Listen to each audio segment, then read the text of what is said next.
Bonjour, bonjour à tous et à toutes. Merci d'avoir accepté notre invitation à cette présentation, cette seconde présentation pour le programme de financement Éco-emballage plus. Pour le bon déroulement de la rencontre, on vous invite à fermer vos caméras et vos micros et notez que cette présentation, elle est enregistrée et qu'elle sera rediffusée sur notre réseau. Je m'appelle Danielle Saint-Pierre, je suis analyste pour le Fonds d'action québécois pour le développement durable et ce midi se joignent à moi des collègues, entre autres Mélodie Charret, qui est aussi analyste et qui va prendre le soin de répondre à vos questions directement dans la section clavardage, mais pas clavardage régulier, mais bien Q&R, questions et réponses. Donc, on vous invite, s'il y a des problèmes techniques, peu importe, ou des questions en cours de présentation, on vous invite à les laisser dans cette section et Mélodie prendra en charge d'y répondre.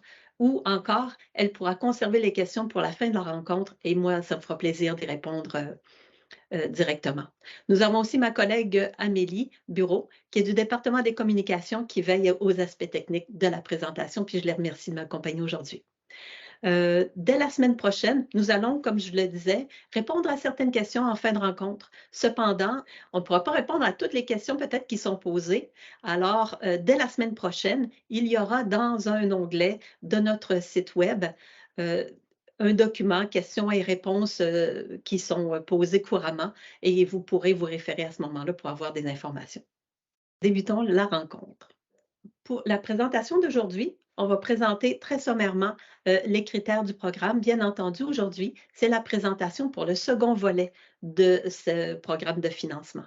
On va voir les rôles et responsabilités de toutes les parties prenantes, les projets, les programmes qui sont admissibles, les dates, quelques dates importantes, hein, puisque c'est un volet particulier, et les procédures de dépôt, d'analyse et de demande financière. En introduction, dans quel contexte arrive le programme Éco-emballage plus pour ceux qui n'ont pas assisté à la présentation précédente? Le secteur bioalimentaire est un secteur qui est important. C'est un secteur manufacturier qui génère autour de 34 milliards de dollars en 2021 selon les statistiques et ça représente au-dessus de 74 000 emplois. Il faut savoir que toutes ces denrées qui sont mises en marché et que l'on consomme constituent à peu près 70 des emballages que l'on doit gérer en fin de vie et qui proviennent du bioalimentaire. La responsabilité élargie des producteurs, qu'on appelle aussi la REP, impose aux producteurs de récupérer leurs emballages ou leurs contenants par le biais de la consigne ou encore par la revalorisation recyclée de tout ce qui est mis en marché pour valoriser ces matières résiduelles-là le plus localement possible. En conséquence, les entreprises bioalimentaires doivent favoriser de l'éco-conception de leurs emballages, de leurs contenants de boissons et d'aliments pour qu'ils soient plus compatibles avec les centres de tri et toute la gestion qu'on en fait localement et les besoins en matières premières des conditionneurs recycleurs qui ensuite s'occupent de faire une seconde vie, des seconds objets avec ces matières-là qu'on réutilise. C'est un programme de financement, excusez-moi. Les objectifs du programme en 2 volets, je ne veux pas vous étourdir, c'est de faciliter l'accès, à tous les entrepreneurs, les entrepreneuses en transformation alimentaire, à une technologie de pointe parce que ce sont des emballages très spécifiques, hein, qui répondent à des enjeux et des critères auxquels n'ont pas à se souscrire des objets inertes. Quand on parle d'alimentation, on parle, d'innocuité, de durée de conservation, de qualité aussi du produit. Donc c'est une expertise qui est rare, qui est pointue, qui est très spécifique et il ne sera pas rare de voir plusieurs intervenants experts œuvrer dans le même projet d'éco-conception d'un emballage. Il faut hausser la valeur marchande, comme on disait, de tous ces emballages, ces matériaux-là qui doivent avoir une seconde vie. Donc, réduire le coût de traitement dans son ensemble, grâce à des emballages mieux conçus, peut-être monomatières, repensés différemment, qui vont mieux se trier à la fin. Nous avons vu dans une présentation précédente, qui est toujours disponible sur notre site Web pour le volet 1, qui est un soutien direct aux entreprises qui veulent faire des projets à l'unité pour leur entreprise. Mais le volet dont on va parler aujourd'hui, c'est celui de l'innovation à portée collective. Donc, ce volet-là permet à un groupe d'intérêt, à un rassemblement de producteurs transformateurs, par exemple, ou encore à des associations sectorielles de produits, de mettre ensemble leur énergie afin de trouver une solution commune à des enjeux qu'ils partagent. Et ça via des projets structurants pour tout un secteur d'activité. Donc, les rôles et les responsabilités des parties prenantes. Bien sûr, il y a plusieurs types de regroupements ou d'associations pour faire le projet qui sont possibles et on va les appeler des cohortes, ces regroupements-là d'entreprises. Il y en a qui sont de type associative. Donc, ce sont vraiment les participants, les membres d'une association qui décident d'appuyer leur association afin qu'elle fasse un projet qui va toucher plusieurs enjeux communs ou un enjeu commun à tous les bénéficiaires, à tous les membres de cette association-là, et ils vont pouvoir obtenir les retombées positives de ces études-là, de cette étude-là, de cette éco-conception-là d'emballage, afin de pouvoir tous en bénéficier. Il y a d'autres types qui sont sectoriels. Moi, je suis un participant actif. J'œuvre dans le domaine, je vais donner des exemples tout au long de la présentation un peu loufoque. J'œuvre dans le domaine des boissons récréatives, puis on n'a pas d'association particulière, mais ensemble, on est 6, on se connaît bien et on aime faire des projets ensemble. On doit tous se river à la même problématique au niveau des contenants et puis on désire consacrer soit du temps, mutualiser de l'équipement ou encore des locaux pour faire le projet. Ensuite, on pourrait aussi partager, fournir des denrées, fournir des boissons pour faire le projet.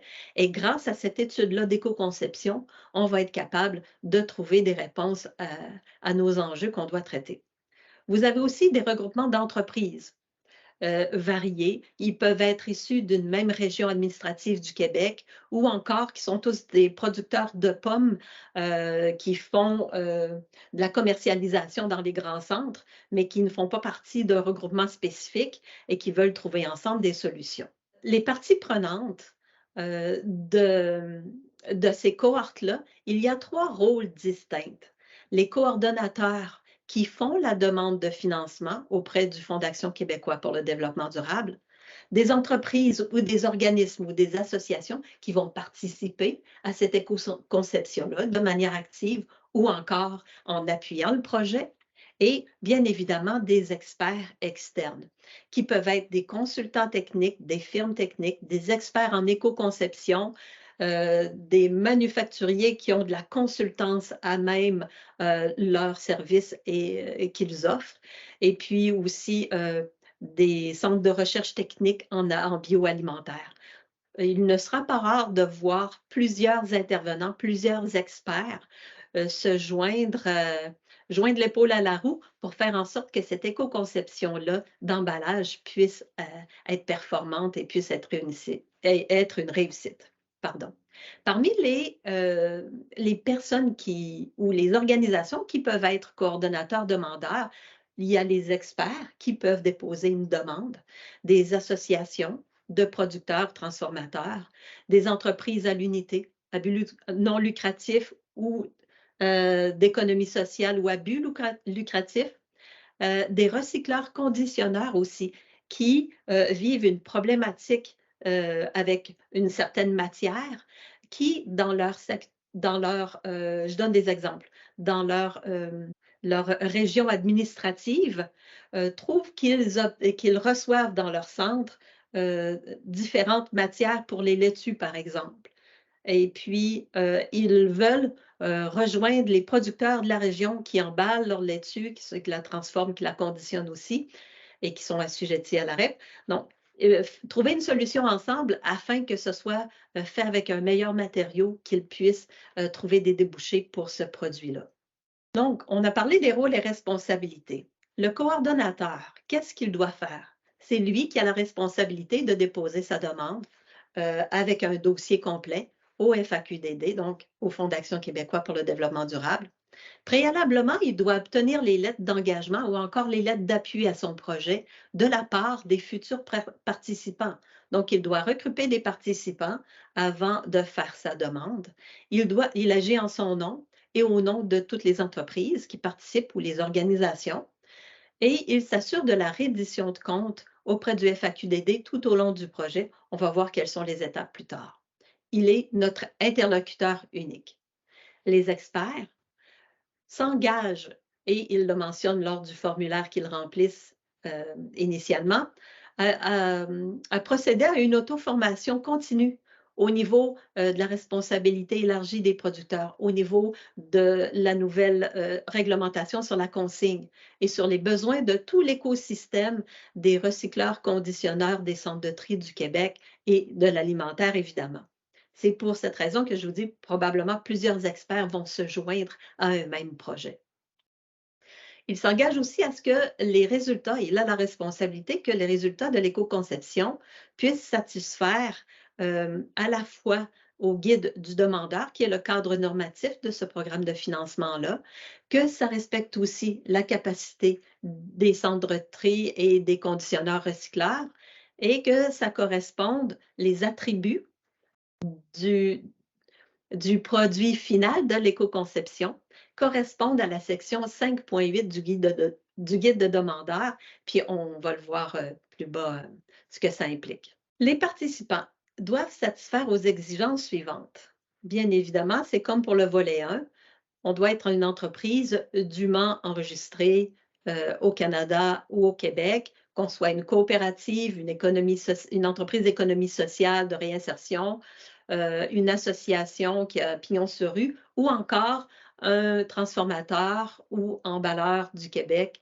ou un transformateur bioalimentaire. Avoir au moins un établissement ou une succursale au Québec, commercialiser principalement le produit qui va être l'objet de l'éco-conception, qu'il soit commercialisé au Québec, et être membre d'un organisme de gestion désigné. Les organismes de gestion désignés, ce sont les organismes qui sont en lien avec la responsabilité élargie des producteurs qu'on a vu précédemment. Ce sont les organismes suivants: Éco-entreprise Québec et l'Association québécoise des contenants de boissons du Québec.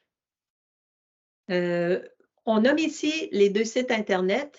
Bien évidemment, si vous êtes concerné par cette responsabilité-là élargie des producteurs, probablement que vous êtes déjà enregistré ou déjà membre d'un de ces deux organismes-là. Sinon, on vous invite à prendre les renseignements à chacun des sites Internet pour vous assurer que vous êtes bien en règle avec cette réglementation-là. L'admissibilité des experts maintenant. Le Fonds d'action québécois pour le développement durable s'occupe de valider que l'expertise des consultants est vraiment ciblée et en lien avec toutes les activités qui sont faites pour l'éco-conception ou les recommandations de nouveaux emballages. Bien évidemment, pour ce faire, il y a un formulaire qui est gardé sous pli de confidentialité. Donc, c'est un formulaire indépendant de celui du demandeur et il accompagnera ou il précédera la soumission que vous devez fournir à ce moment-là au coordonnateur du projet. Dans le formulaire, on vous demande une copie de votre curriculum vitae et sous forme de portfolio, il y a un questionnaire de 3 questions dans lequel vous devez répertorier des projets récents sur lesquels vous avez travaillé ou dont vous avez été mandaté et qu'est-ce que vous avez accompli et qui sont en lien avec de l'emballage alimentaire. Vous voyez que les spécialistes internes sont biffés. La différence entre le volet 1 et le volet 2 de ce programme de financement, c'est que pour les cohortes, il n'y a seulement que les experts externes qui sont admissibles en tant qu'experts et non pas les spécialistes internes. Les projets maintenant qui sont admissibles. On parle d'une gamme d'emballages ou de contenants primaires ou secondaires. Les autres types d'emballages, ils peuvent faire partie de l'ensemble du projet d'éco-conception, mais ce ne seront pas des activités qui peuvent être admissibles et financées par le programme de financement. Ça peut concerner autant un emballage qui est existant à modifier ou un nouvel emballage pour un nouveau produit à venir. Cependant, les entreprises qui demandent le financement pour être admissibles doivent avoir au moins commercialisé des produits depuis au moins 1 an. Parmi les activités qui sont admissibles, on a 4 activités obligatoires. Un diagnostic, une étude, un audit interne, ou ça peut être aussi une analyse de cycle de vie complète. Des recommandations doivent être jointes suite à l'étude et il doit y avoir un plan d'action pour s'assurer qu'il y a une mise en œuvre à moyen terme pour aller de l'avant avec l'utilisation de ce nouvel emballage. Et bien sûr, puisque c'est un volet à portée collective, il y a l'obligation de la reddition de comptes publics, donc de la diffusion des résultats de cette étude-là, du projet, pour la collectivité ou un groupe d'intérêt en particulier. Je vous ai énoncé tout à l'heure le point 5.8 qui annonçait des attributs spécifiques pour le nouvel emballage.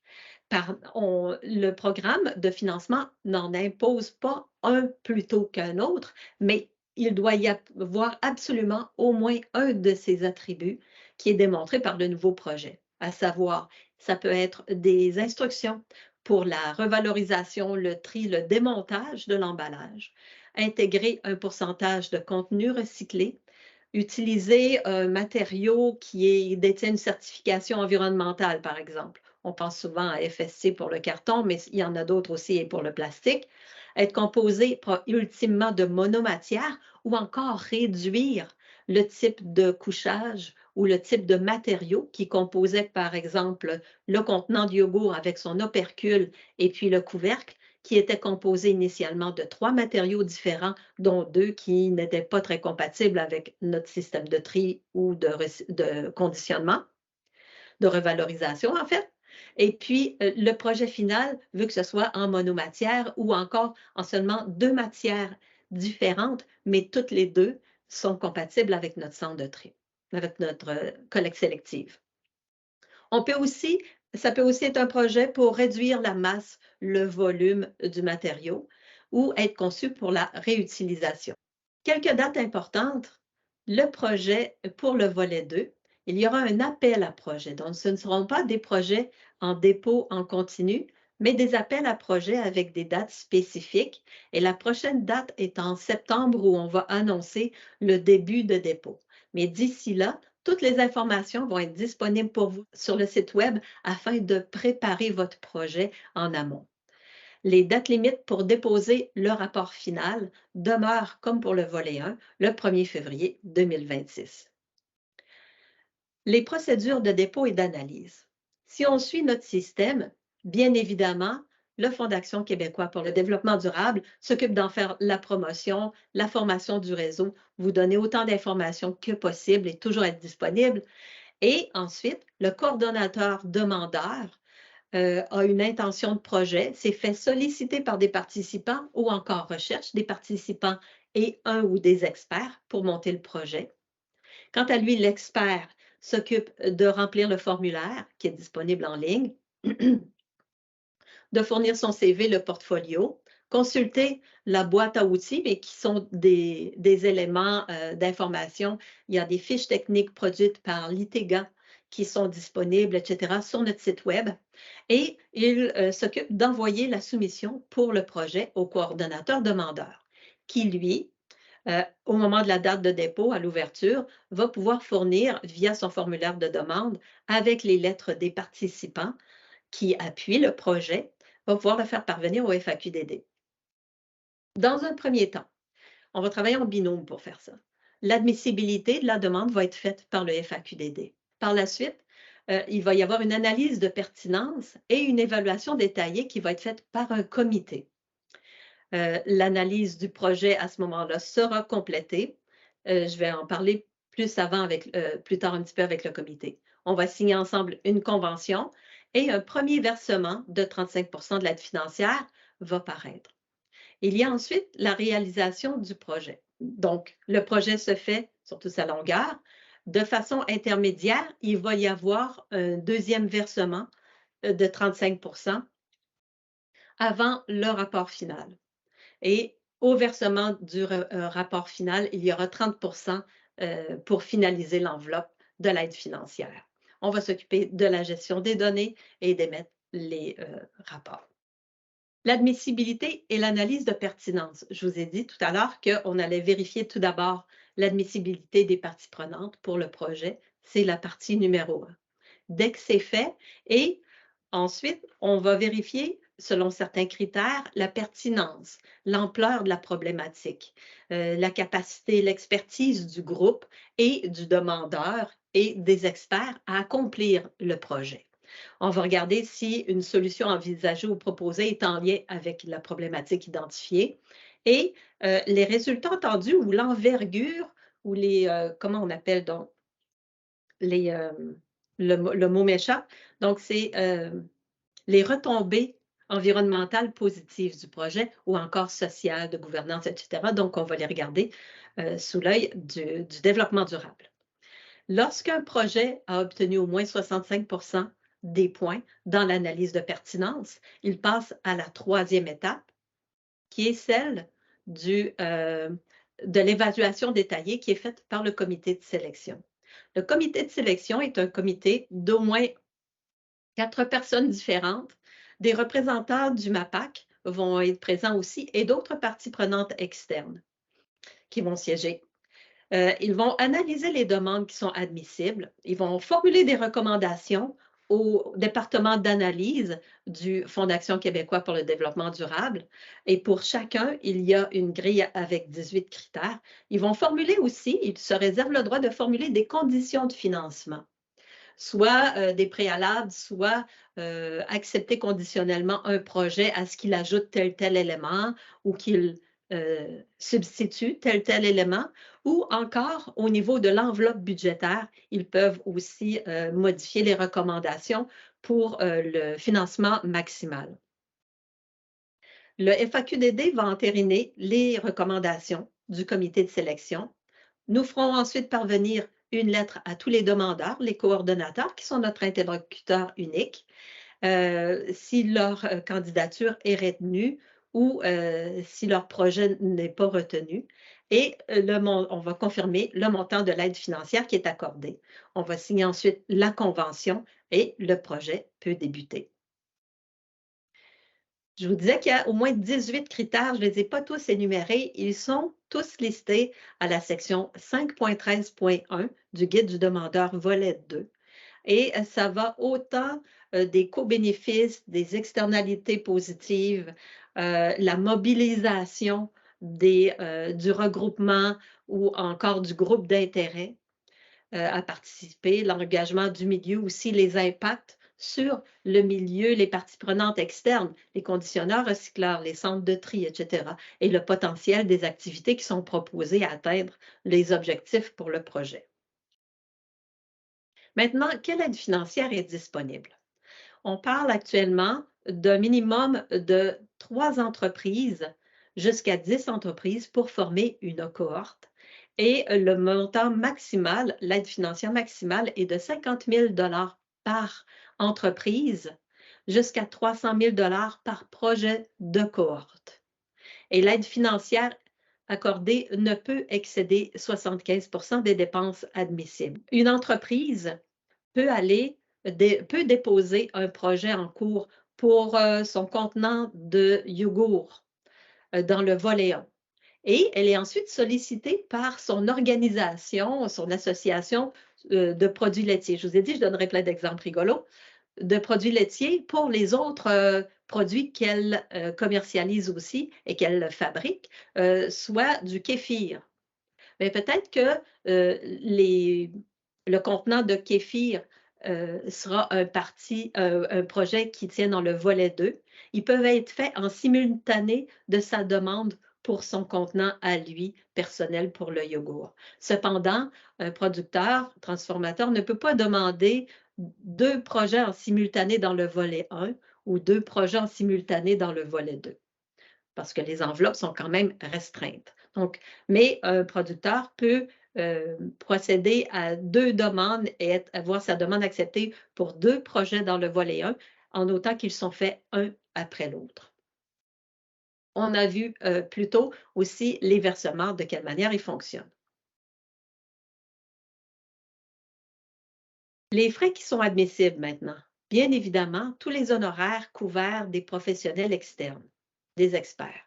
Donc, que ce soit les services spécialisés en éco-conception, les audits, les ACV, toutes les études techniques, les devis techniques, les rapports et tous les experts qui sont dans le projet. Il y a des frais de formation et de transfert de connaissances de 2 de l'enveloppe totale du projet.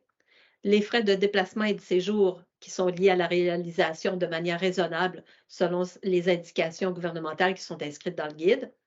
Le matériel qui est nécessaire pour le projet, parce que bien évidemment, si moi je veux modifier l'emballage de mon saucisson, il faudra probablement mettre à l'essai ce nouveau matériau-là qui est en contact avec ma denrée qui est périssable et puis s'assurer que l'innocuité est préservée, que la durée de conservation convienne, etc. Les frais de coordination de 10 des dépenses sont admissibles, mais ça inclut aussi 10 d'administration. Si je le transfère verbalement, sur un projet de cohorte de 10 entreprises qui demandent et auquel on finance 300 000 mais il va y avoir 30 000 de dépenses qui sont admissibles pour les frais de coordination. Cependant, 10 du 30 000 peut être admissible pour le volet administration, ce qui rajoute un 3 000 de plus et non pas un 30 000. Les frais d'édition et de diffusion des résultats, puisque c'est vraiment à portée collective pour des groupes d'intérêt, jusqu'à 10 de toutes les dépenses admissibles, jusqu'à un maximum de 25 000 évidemment, il y a plein de petits autres détails qui sont indiqués dans les dépenses admissibles du guide. On vous demande de vous y référer. C'est la présentation pour le volet 2, donc le soutien à l'éco-conception d'emballage, mais à portée collective. Je vous remercie beaucoup. Est-ce que nous avons des questions, chers collègues? Oui, j'aurais 2 petites questions pour toi. Donc, Oui. la première, j'ai la difficulté à comprendre la différence entre les cohortes associatives et les cohortes sectorielles. Pouvons-nous avoir des exemples? Oui, je pense on les a abordés en début de rencontre, mais effectivement, une cohorte sectorielle peut être, supposons que moi, je suis un producteur de choux, mais on est 5-6 collègues à travers le Québec, producteurs de choux. On a tous la même problématique, mais initialement, nous, on fait partie de l'Association des producteurs maraîchers du Québec. Mais ça ne serait pas pertinent de demander à mon association, peut-être, dans ce cas-là, de faire le projet parce que il n'y a pas beaucoup de producteurs exclusivement de choux. Alors, nous, les 5-6, on décide de se regrouper et de monter le projet. Supposons que je suis l'Association des producteurs d'hydromel du Québec et que je désire faire un projet pour l'ensemble de mes collègues ou encore à la demande de 3, 4, 5, 6 participants, 6 membres de mon association, même si tous n'ont pas le même besoin, ben, l'association peut faire une demande comme étant un participant. Est-ce que ça répond un peu aux questions, à cette question-là en tout cas? De mon côté, j'ai trouvé ça très clair. Je ne sais pas si, nos participants peuvent réagir peut-être dans le QRH? QR QR. Mon Dieu, j'ai vraiment discuté mon sou aujourd'hui. Donc, dans la section, questions-réponses, si vous voulez avoir des précisions, n'hésitez pas. J'avais aussi une autre petite question. Quel sera le délai de traitement du comité de sélection? Bonne question.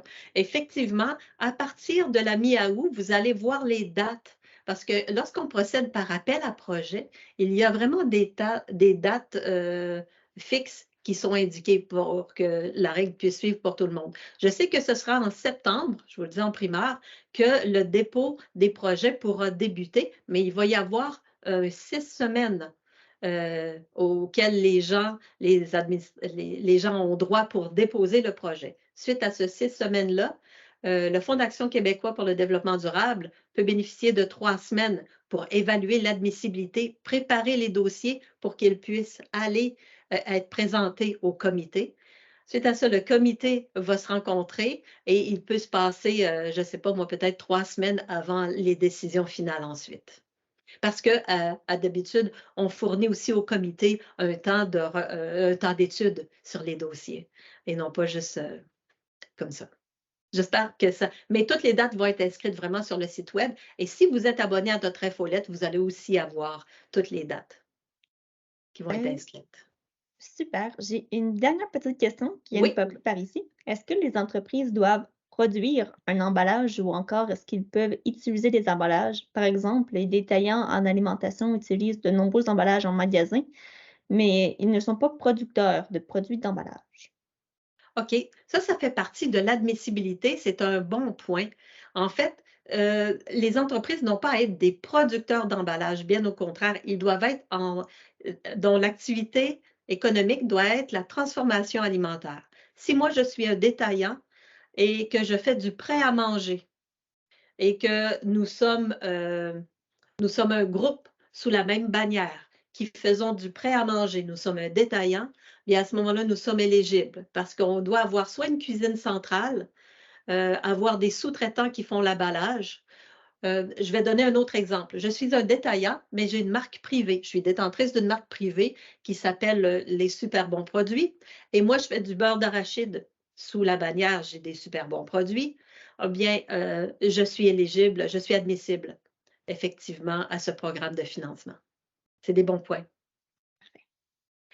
Quelques autres dates. Des dépôts de projets vont être en continu pour le volet 1. C'est débuté depuis un moment, mais jusqu'à ce que l'enveloppe soit comblée, les projets peuvent être déposés en continu. L'appel en projet pour le volet 2, ça va avoir lieu en septembre. Bientôt, la semaine prochaine, il y a une présentation technique qui est faite aux experts. Et cette présentation technique-là, il va y avoir une brève présentation des critères, mais ensuite, ça va être sous forme d'échange. Questions-réponses live à toutes vos questions, réponses sur le moment au niveau des experts. Je vous invite à vous inscrire à notre infolettre. Vous pouvez le faire via le site web ou encore via l'adresse Internet qui est dédiée à ce programme. Et tous les conseillers dans toutes les régions administratives du Québec, du Fonds Éco-Leader, seront formés cette semaine aussi et dès la semaine prochaine, ils seront à même de vous épauler dans votre demande. Avant de vous laisser, Daniel, on a peut-être une dernière petite question. Oui, oui, Est-ce qu'une cohorte d'entreprises peut avoir divers produits? Par exemple, une entreprise en boulangerie, une autre qui fabrique des tourtières et aussi d'autres entreprises qui fabriquent des boissons. ça devient problématique dans le sens, ben, je ne vois pas quel enjeu commun ils ont. Ils doivent trouver des enjeux communs, soit au niveau de la distribution, soit au niveau de ben, au niveau géographique, je comprends qu'au niveau géographique, on a le goût de faire une cohorte avec différentes entreprises pour mutualiser des frais, etc. Mais il y a aussi la possibilité de voir quels enjeux sont communs. Et ça, Mhm. c'est une des choses importantes.